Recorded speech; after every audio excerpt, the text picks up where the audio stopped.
At around 3 o'clock in the morning on June 5, 2013, the Chicago Police Department were dispatched to the 7200 block of South Green Street after receiving a tip that there was a man with a loaded firearm walking around the area. When the Chicago police arrived on the scene, they spotted Little Durk attempting to hide a loaded .40 caliber handgun inside of his Hyundai Sonata and immediately arrested Durk on the spot. Less than 2 years prior to this, Lil Durk was arrested and charged with possession of a firearm with a defaced serial number. According to multiple reports, back in October of 2011, the Chicago police were doing the usual patrol through Lil Durk's hood when they came across Durk chasing another individual through the streets. When the cops began to intervene, Durk darted into a nearby alleyway and tossed a loaded nickel semi-automatic handgun underneath a car. Lil Durk then ran inside a home on the 6400 block of South Eggleston where police ultimately found Durk sitting on a couch and arrested him.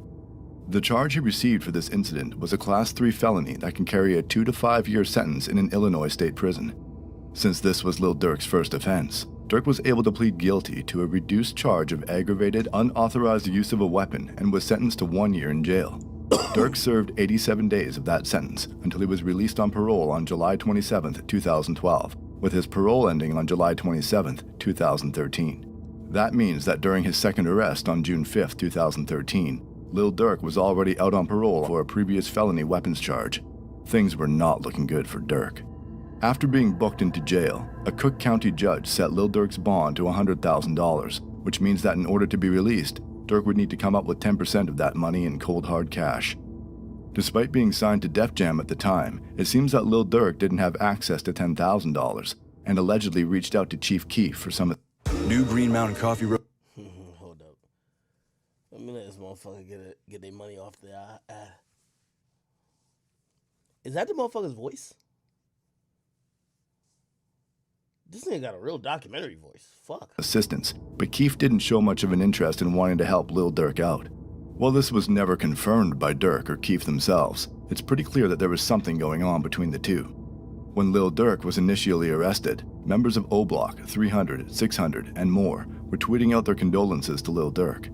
Chief Keef, on the other hand, didn't post anything on social media about Durk other than this somewhat cryptic tweet on June 13, 2013 saying, OTG, hashtag only the glow, which is a play on Lil Durk's OTF, only the family. Durk sat in the Cook County jail for over a month before he could come up with the $10,000 bond money to be released. Wait, this is our Cook County like holding cell? Look, god damn it. Imagine in here full of old savages. Oh my god. And according to rival rapper and gang member P. Rico, Lil Durk got beat up in jail and even mentioned that the notorious shooter D. Rose wouldn't even leave his cell. Once home free, Durk took to Twitter and tweeted the infamous lyrics to Chief Keef's First Day Out, further hinting at the fact that Keef didn't bother to help him get out of jail. Days later, Chief Keef would once again tweet OTG. Lil Durk would then proceed to go on somewhat of a rant on Twitter, starting out with shouting out Lil Reese and Fredo Santana for keeping it real with him. Then goes on to say that Chief Keef would have been killed if it wasn't for his affiliation with 300. Durk then states that he's better off beefing with the opposition and seems to banish Chief Keef from the block by saying, "Where are you going to spend it at? Because you can't come around here with it." 10 minutes later, Lil Durk continues his rant by saying, "All the money but can't go get D-Rose? Laugh out loud. Bad enough he's on your ass already." He then tweets, "If you're squad, why didn't you get T-Slick or D-Rose? You got a bigger deal, right?" And then ends his rant with, "Warning, I'm not Soulja Boy. This shit can get ugly." Chief Keef soon fires back by tweeting, "Just bought a 2013 four-wheeler for $10,000, which was the exact amount of money needed to bond out Lil Durk." Keef then goes on by saying he is O-Block and closes the conversation by saying he can't believe Lil Durk was stunted for Twitter. Chief Keef would then find himself in various legal situations throughout the rest of 2013 and even ended off the year by being sentenced to 90 days in a rehab facility in Malibu, California. Upon being released from rehab, Keef returned home only to find O-Block requesting $7,500 in cash to bail out an incarcerated O-Block member by the name of Trey 5. Trey 5 was arrested on November 11, 2011 for aggravated battery and discharge of a firearm. He was being held in the Cook County Jail on a $250,000 bond and had been sitting in there for over 2 years at the time. O-Block claimed to already have around $18,000 for the bond, which is why they asked Chief Keef for $7,500, giving them $25,000 in total to bail out Tray 5. Keef made it seem like it was no big deal to give them the money, claiming he had just recently spent the same amount on shoes. But when asked to actually give them the money a week later, Chief Keef said he threw it all in the club and ended up not giving them a dime. This soon resulted in a situation that would change Chicago drill music forever. On March 26, 2014, Chief Keef was ordered to appear in a Chicago courtroom in regards to one of his many legal troubles at the time. While at court, members of O-Block such as Boss Top and OJ, along with some THF 4-6 members, allegedly broke into a home in Northfield that was being rented by Chief Keef's former manager, Uncle Roe, and Keef himself. The group was armed and allegedly went through the entire house, stealing a wide variety of designer clothes, bags, and shoes. It was also reported that Boss Top even stole Chief Keef's daughter's clothes and diapers, along with the diaper bandit. Fuck. I remember, yo, so quick story. Before me and Vaughn, like, we did the interview, like, Vaughn was like, yo, he was like, nigga, you be knowing what's going on in Chicago. I'm like, Vaughn, what you talking about, man? And he'd be like, yo, and he said, this Boss Top. I didn't even know how Boss Top looks. He said, this Boss Top back here. I said, what the fuck? Only thing I could think about Boss, I'm like, that's the nigga that stole all the motherfucking diapers out Chief Keef's crib. God damn, that nigga stole even detergent, deodorant. Now, I didn't know this part of the story. I'm gonna be honest with you. Like, I just thought that nigga was just down bad. I didn't know that, like, this sounds like they were stealing it because Keef wasn't about to pay somebody's bond. I thought that nigga was just a crackhead. I'm gonna be honest with you. laundry detergent and deodorant. While this was taking place, one of the That nigga sound like Mealy Mall. people inside the house, rumored to be Brandon Zerer, aka Twin City CEO, based off these tweets, called 911 and reported that there was an armed robbery at the home. Then, moments later, Chief Keef returned home from court where Boss Top would allegedly snatch Chief Keef's iconic Johnny Dang piece off his neck, while O-Block OJ would reportedly snatch GBE Capo's Jesus piece. This would escalate the situation to an entirely different level when a 33-year-old man and associate of Chief Keef by the name of Terrence Smith was unfortunately shot during this altercation. After the shots were fired, the group allegedly stole Chief Keef's silver 2010 Jeep Grand Cherokee and fled the scene. Chief Keef and the other Glow Gang members inside the house then rushed Terrence Smith to the hospital, where it was determined he would luckily survive his injuries. When questioned by authorities, nobody said a word, which resulted in no arrests being made, but officers in the Gang Enforcement Division released a document stating that the Black Disciples are having an internal conflict and listed 3 photos of the persons of interest in the situation, with one of the people being Tyree Davis, aka Boss Top. The official document stated, officers assigned... Yo, this nigga got a creepy music and everything. Damn, this nigga found the cutouts from the newspaper. This nigga good. Yo, Trap Geek, this nigga coming for you, boy. This nigga coming for you, boy.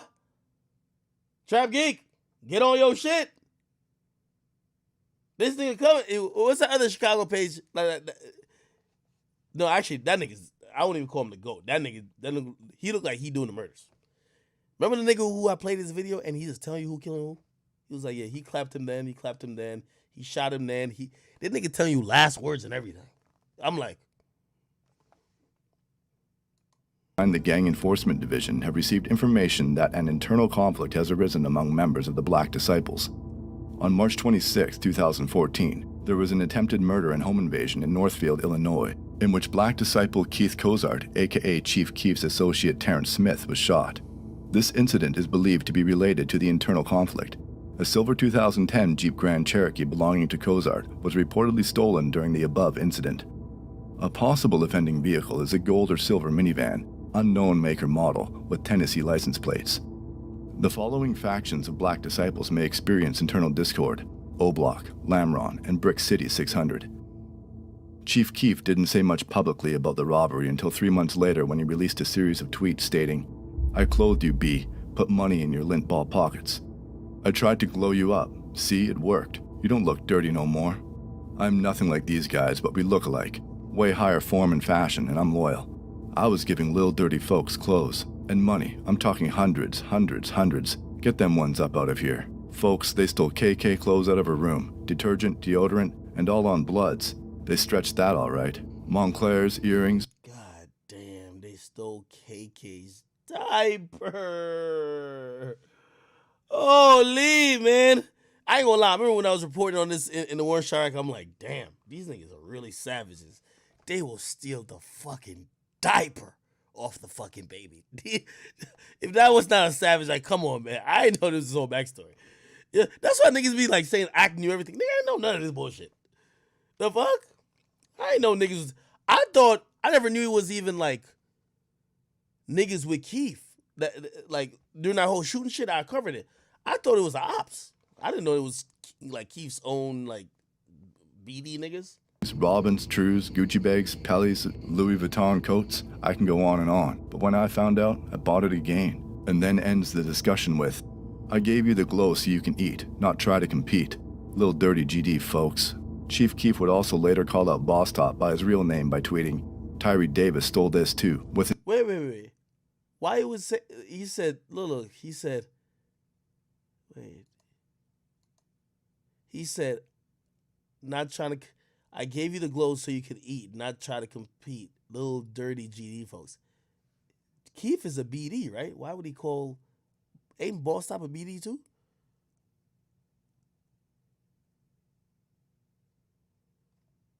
Chat. I don't know. GD, folks. Chief Keef would also later call out Boss Top by his real name by tweeting, Tyree Davis stole this too, with an Instagram link to a now deleted photo. Keef would later do the same thing to his former go-to producer Young Chop by tweeting out, old stuff Tyree Pittman stole while I was in court one day, with another Instagram leak to a now deleted photo.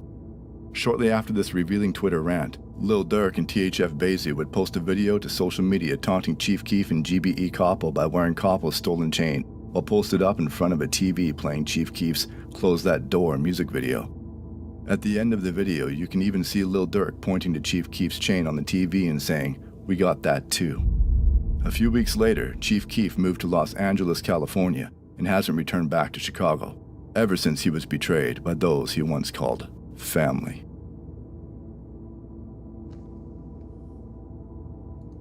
Wait, are they trying to say that Keef got ran out of Chicago? I'm gonna be honest, I never knew that Durk and Keef shit went that deep. I didn't know that Durk was taunting Keef over stolen shit like that. I'm gonna be honest, just off this, it looked like Durk was on some shit like, Keef, you soft. I don't know. Maybe Durk was a demon then. This video make it seem like, yo, like Keef is a whole victim. Like, I'm gonna be honest with you. This video make it seem like, yo, Durk was basically saying to Keef the whole time, like, nigga, you not built like that. You not real like me. Like, I'm a real nigga. Like, you folding under pressure. You don't get your niggas out. I'm more loyal. That's what it made it sound like. And maybe that would make sense. Somebody just said in the chat, Durk fed Sosa's block and Sosa didn't. Because ain't all them niggas who from O Block with Durk? Like, Buka, what was his name? Muwap, Vaughn. You would imagine that they would be with Keef, right? I don't know.